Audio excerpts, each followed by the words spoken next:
नमस्कार दोस्तों, एस्ट्रोलॉजर कपिल मिश्रा में आपका बहुत बहुत स्वागत है। आज हम बात करने वाले हैं मित्रों कि किसी को भुलाएं कैसे।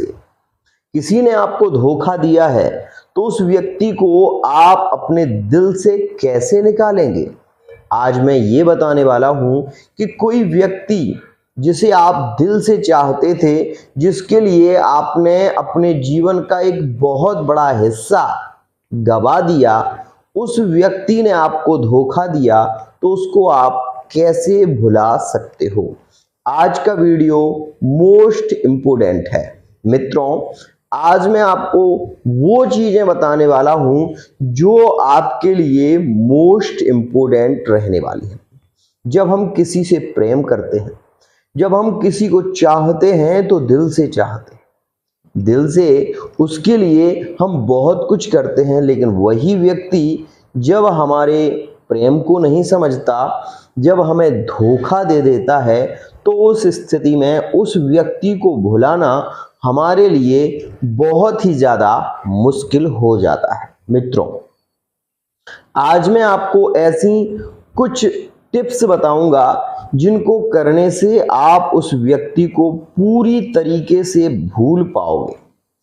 मित्रों, क्या सहज होता है किसी को भूल पाना?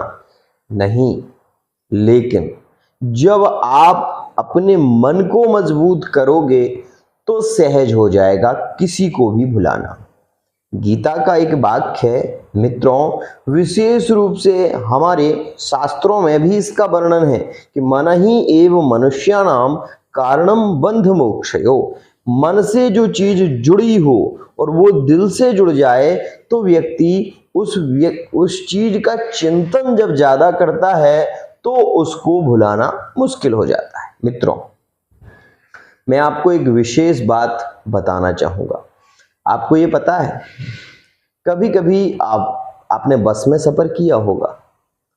क्या होता है, आपने बस में सफर आप कर रहे हैं और बगल वाले को क्या हुआ कि उल्टी हुई, तो आपके मन में भी कहीं ना कहीं वो घृणा आने लगती है और आप ये कहते हो कि देखो, उसको उल्टी हुई तो मुझे भी हो गई।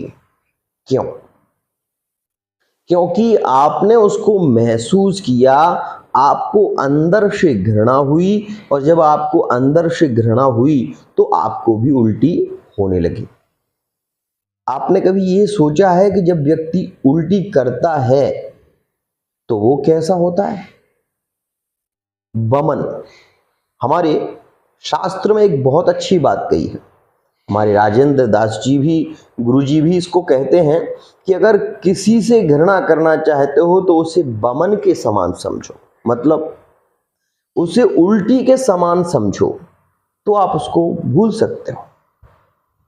दूसरी और विशेष खास बात, जिसे आप भुलाना चाहते हो उस व्यक्ति को, उसका कितना भी बड़ा अपराध क्यों ना हो, उसे आप माफ कर दो। जब आप किसी को दिल से माफ कर देते हो तो मित्रों उस व्यक्ति को भूलना आपके लिए सहज हो जाता है। एक और खास बात, आपको ये पता है कि हमें उल्टी होती क्यों है? क्योंकि हम उस चीज को अपने दिमाग में नहीं, अपने दिल तक रख लेते हैं और वो चीज तुरंत वहां से एकदम से हमारे शरीर में, उसका जो मन से जुड़ी हुई स्थिति थी, वो शरीर को बहुत जल्दी केंद्रित कर देती है, जिसके कारण तुरंत हमें उल्टी आ जाती। मेरे कहने का केवल यही मतलब है कि अगर आप किसी को भूलना चाहते हो, अगर किसी ने आपके साथ में धोखा किया है, आपके साथ में दगा किया है, तो पहले तो उसको आप भूलने के लिए सबसे पहले ये सोचो कि वो व्यक्ति जो है वो कितना भी बड़ा अपराधी क्यों ना है, आप उसको माफ कर दो।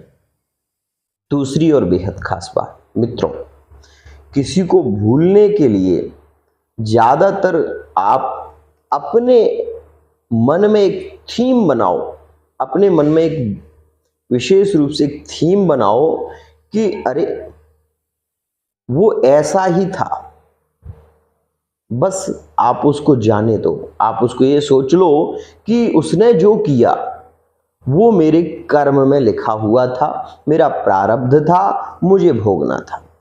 जब आप गीता जी पर ये सारी चीजें छोड़ दोगे, गीता का एकादश विशेष रूप से अध्याय या पुरुषोत्तम अध्याय जो माना जाता है 15वें अध्याय, आप उसका पाठ कर सकते हैं।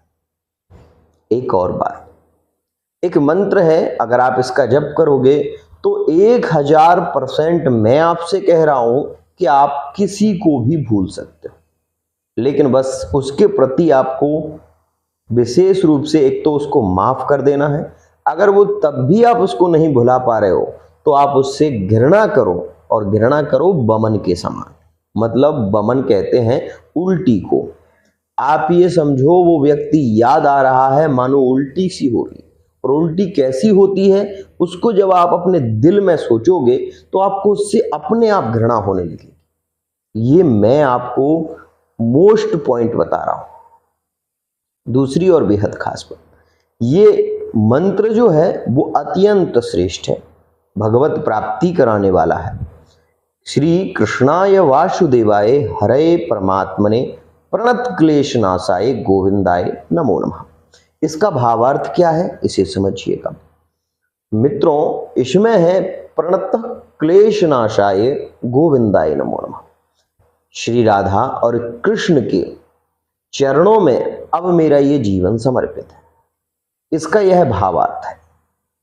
उसमें लिखा है श्री कृष्णाय, किसके लिए? श्री राधा के साथ में श्री कृष्ण जी, वासुदेव स्वरूप भगवान वासुदेव,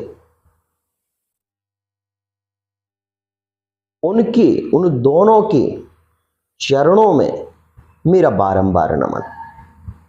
जब आप भगवान के चरणों में अपने आप को समर्पित कर दोगे, 1000% आपसे कह रहा हूं, लिख लीजिए आज आप आज से 21 दिन नहीं लगेंगे आपको, आप भूल जाओगे कि आपके साथ में किसी ने गलत किया था, या कोई आपको धोखा देकर गया, या कोई आपके लिए बहुत खास था लेकिन जिसने आपके साथ में दगा किया। ऐसे व्यक्ति को भूलने के लिए बस इतना ही बहुत है।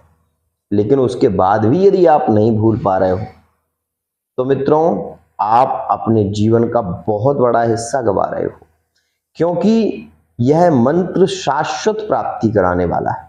दूसरी और बेहद खास बात, मन में जिस भावना से आप जिस देवता का पूजन करते हैं वही विशेष रूप से उसका फल प्राप्त कराता है। आपने यदि भागवत का अध्ययन किया हो या आपने रामायण का अध्ययन किया हो तो उसमें एक बात आई है, मनु और शत्रुपा ने जब भगवान की उपासना की थी तो उन्होंने कोई आकार नहीं बनाया था, कोई उनका स्वरूप नहीं है। इस प्रकार से उन्होंने एक ब्रह्म की प्राप्ति के लिए उन्होंने केवल और केवल तप किया था। जब उन्होंने तप किया तो आकाशवाणी हुई और आकाशवाणी के माध्यम से उन्हें वो शब्द सुनाई दिए। लेकिन उन्होंने कहा कि हे प्रभु, मैंने तो आपकी उपासना की है और मैं तो आपका दर्शन करना चाहता हूं। तब आकाशवाणी के द्वारा मित्रों एक ही शब्द गूंजायमान हुआ कि आपने जो उपासना की है वो निर्गुण स्वरूप की है, सगुण स्वरूप की नहीं की है। तब मनु जी ने दोबारा तपस्या की और कहा, जो शंकर मन बसहि, शंकर भगवान के जो मन में बसते हो वो प्रकट हो। तब भगवान श्री राम स्वरूप में प्रकट हुए थे। तो ध्यान रखिए, आपका मन जैसा होगा वैसी आपकी भावना हो जाएगी। इसलिए अगर आप किसी को भुलाना चाहते हो तो आप भुला सकते हो, कोई बड़ी बात नहीं है। अब आध्यात्मिक तत्व तो यह हो गया। अब शारीरिक अवयव से और क्या कर सकते हैं किसी को भुलाने के लिए? मित्रों, सबसे मोस्ट इंपोर्टेंट बात तो यह है कि उस व्यक्ति से संबंधित कोई सामान आपके पास में है तो आप उसको अपने पास में मत रखिए। उसको आप किसी को दे दीजिए या फिर उसका विसर्जन कर दीजिए, क्योंकि जब उससे जुड़ी कोई भी चीज आपके पास में रहेगी तो उसकी याद आपको आएगी ही। दूसरी और बेहद खास बात, मित्रों, कर सकते हो तो आप भ्रामरी प्राणायाम करो। भ्रामरी का मतलब होता है दोनों आंखों को बंद करके कानों के पास में अंगूठे लगा लेना, ये भ्रामरी होती है। इस प्रकार से मित्रों, मैं आपसे कह रहा हूं केवल 10 मिनट आप इसे करिए। किसी को भी भूल सकते हैं आप, लेकिन उसके प्रति या तो आपको घृणा हो या फिर उस व्यक्ति को आप माफ कर दें, तभी आप उसको आप भूल सकते हो। ध्यान रखिएगा, जिससे घृणा होगी वो कभी मन में आएगा नहीं, और जिसके प्रति प्रेम होगा वो कभी दिल से जाएगा नहीं। ध्यान रखना, क्योंकि प्रेम दिल से होता है और घृणा भी दिल से होती है। शत्रु को हम बहुत याद कर लेते हैं, क्यों? क्योंकि शत्रु से हमें शत्रुता होती है, और शत्रु से जिस दिन घृणा हो जाएगी उस दिन शत्रु भी हमें शत्रु दिखाई नहीं देगा। घृणा ऐसी चीज होती है। आपको पता है, आप जब कभी आप शहर के उस नाले से गुजरते हो जहां पर बहुत ज्यादा गंदगी है, तो वहां से जाना आप पसंद ही नहीं करते। क्यों? क्योंकि आपको ये पता है कि वहां से हम जाएंगे तो मन आपका गवाही नहीं देता, आपका दिल कहता है नहीं, वहां से नहीं जाना। इसीलिए ध्यान रखिए, किसी को भी भूलना मुश्किल नहीं है। अब आ जाइए तंत्र शास्त्र क्या कहता है। तंत्र कहता है कि यदि आप किसी को भूलना चाहते हो तो केवल रविवार का दिन चुनो। रविवार में 5 नींबुओं को काटो।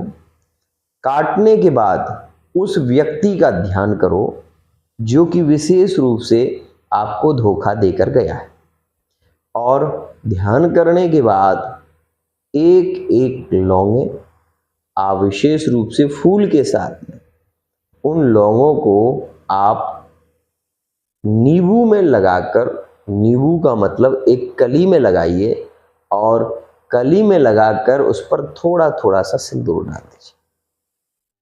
वो व्यक्ति आपके दिल से धीरे धीरे खत्म हो जाएगा। और इसको करने के लिए केवल एक लाल कपड़े को आपको बिछाना होगा। साथ ही 5 नींबुओं को काटने के बाद उनकी 2 कली होंगी, एक कली में आप एक एक लौंग 5 कलियों में लगा कर रखते हैं। आप ये देखोगे कि वो व्यक्ति, आप उसको भूल जाओगे और वो व्यक्ति भी आपको भूल जाएगा। यह एक विशेष विधि है, इसको भी आप कर सकते हैं। तो मित्रों, वीडियो अगर पसंद आया है तो चैनल को सब्सक्राइब जरूर कर लें। तंत्र मंत्र यंत्र विशेष रूप से हमारे यहाँ पर प्रभावित है। कुछ भी असंभव नहीं है, सब संभव है। करने की कोशिश करोगे तो सत्यवान को सती ने यमराज से छुड़ा लिया था। आपको ये पता हो, मैं यही कहना चाहूँगा कि मुर्दे भी जीवित हो जाते हैं। जब भक्ति शक्ति पक्की होती है तो कुछ भी हो सकता है। आज के लिए इतना ही। जय जय श्री।